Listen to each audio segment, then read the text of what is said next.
Fucking fly everywhere, bro. If 80% of our actions are guided by unconscious motivations, we're always going to be doing things without really intending to do them. Right, and if you're doing things without intending to do them, who has control over you?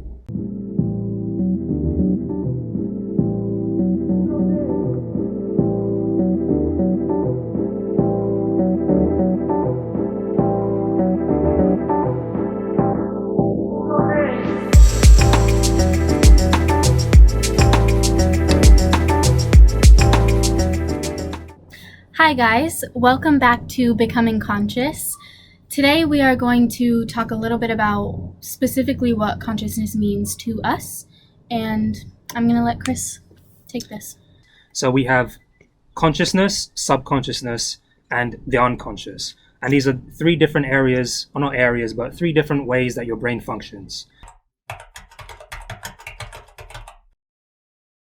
For most of the general public who maybe has never been exposed to consciousness, they think that consciousness is simply being awake.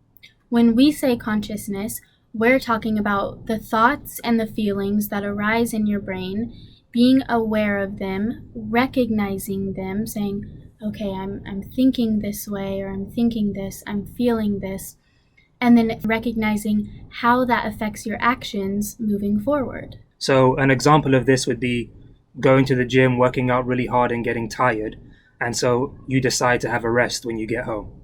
You're aware of what's made you tired, you're aware of how to deal with that problem. So you're being conscious, you're being aware in the situation.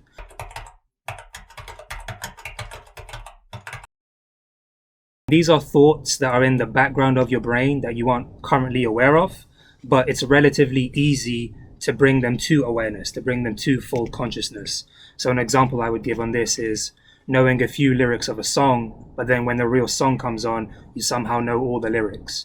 You know, that information is there, it's stored in your brain, it's just in your subconscious, and with a few triggers, you can bring that information to your consciousness. So that's subconscious, because it's there, it's just underneath, and you can bring it forward.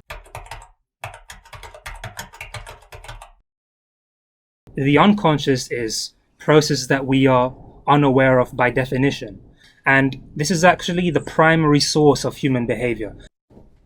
So on the screen right now, you can see Freud's view of the human mind and the mental iceberg. So that's the analogy of an iceberg. So you have a small amount of it at the top.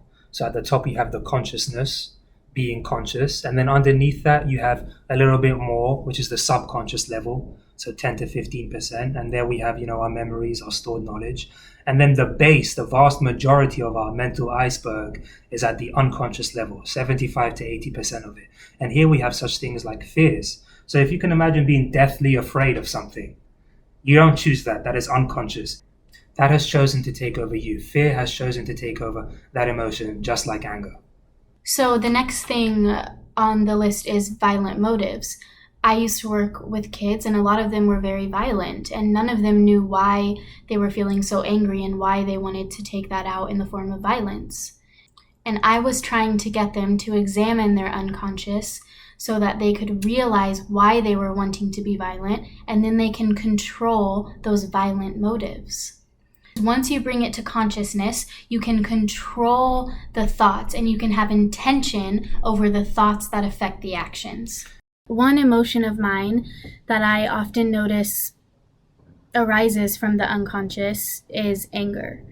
So if your unconscious mind makes you angry at something, that's going to make you act out in a manner which will show that emotion of anger. So for example, road rage. Right. I used to have terrible road rage, and even if I didn't really have anywhere to be at a specific time, I would still be so angry at drivers on the road who were not doing what I wanted them to do, who were not fitting into my picture of what a driver should be like.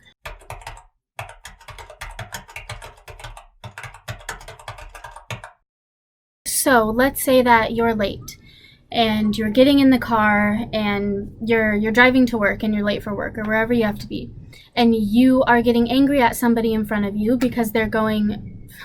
I'm sorry, but it's in my eye. Continue. So, you're angry at the person in front of you because they are going 5 miles under the speed limit and you're late for work. Am I actually mad because this person is going under the speed limit? Or am I really mad because I got in the car late and now I'm late to work? It's very unrealistic to think that everybody else on the road is going to say, oh, okay, you're running late, like we're all just gonna swerve over to this lane so you can speed by in that lane. Because in reality, they don't know that you're late, and it's not their responsibility to compensate for your lateness. You can take some of these unconscious emotions and you can, by understanding them, you bring them to consciousness. So I said that I used to have terrible road rage. And the way that I got over that road rage was by me bringing those unconscious feelings of anger at other drivers to my actual consciousness and thinking, okay, what's really making me mad? Because I'm not just getting in the car and I'm already angry at these strangers on the road. So what's the actual cause for me being mad? And I brought that feeling of unconsciousness to my conscious, where I was actually able to analyze why I was feeling like that. We've moved inside because things were getting quite loud outside. If 80% of our actions are guided by unconscious motivations, we're always going to be doing things without really intending to do them. Right, and if you're doing things without intending to do them, who has control over you? And that's what we really seek to do with our pursuit of mindfulness and enlightenment is to have more control over our thoughts and to have more control over our actions, because ultimately our actions are a product of those thoughts. Right, and the only way to have more control is through knowledge, and it's through knowledge of yourself, knowledge of your own instincts, your own behaviors, your own fears. Things that are deep down buried in your unconscious. You have to bring them out of yourself into your consciousness so that you can understand them and you can deal with them. And this is why meditation is so important, which we will definitely get into more in depth in a different video. But in short, meditation gives you time to reflect. And if you feel something during meditation, you're supposed to let yourself feel it naturally and let it pass naturally. And then it helps you in future situations. When those feelings come up, you're able to recognize them and to be aware of them so that you can deal with them rather than letting them deal with you. Because if I'm dealing with my anger, then I'm not projecting my anger onto you, right? Right. But if I don't deal with my anger, then I'm probably projecting some of that anger onto my spouse or onto my kids. And at that point, the anger is dealing with me, and I'm not in control of my own actions anymore. Yeah. So the one major takeaway from this video is, if you think you know yourself and you think you're in control of yourself, you're not. We all aren't. And as soon as you recognize that, that's when you can start taking the steps to actually becoming in control of yourself. Because if things make you angry, like I'm going to give a quick example about myself. I play video games a lot. And a few years ago, I was playing FIFA and I got really angry because someone scored a goal on me, so I smashed my controller. Why would I do that? I would never choose to smash my controller and then have to pay $60 to replace my controller.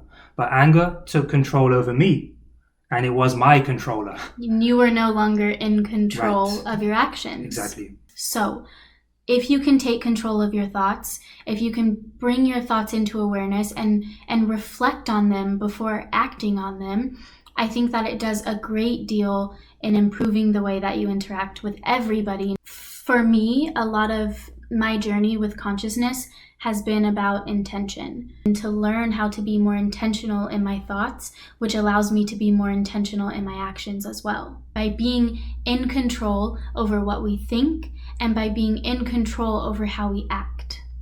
Yeah. I was just going to say something. Yeah. And it's about fostering that skill of having intention with what you think and intention with what you do. Because you can train your brain to think like this, and you can train your brain to think like this.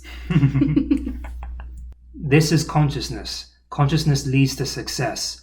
And because consciousness is about understanding who you are and what you need to do to be the best you that you can be.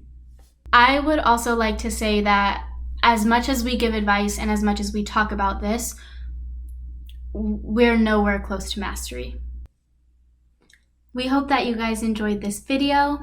Please subscribe, hit the button below. Please visit our channel and be on the lookout for new videos. And ultimately, we hope that you are further along in your journey to becoming conscious. See you soon. Bye-bye.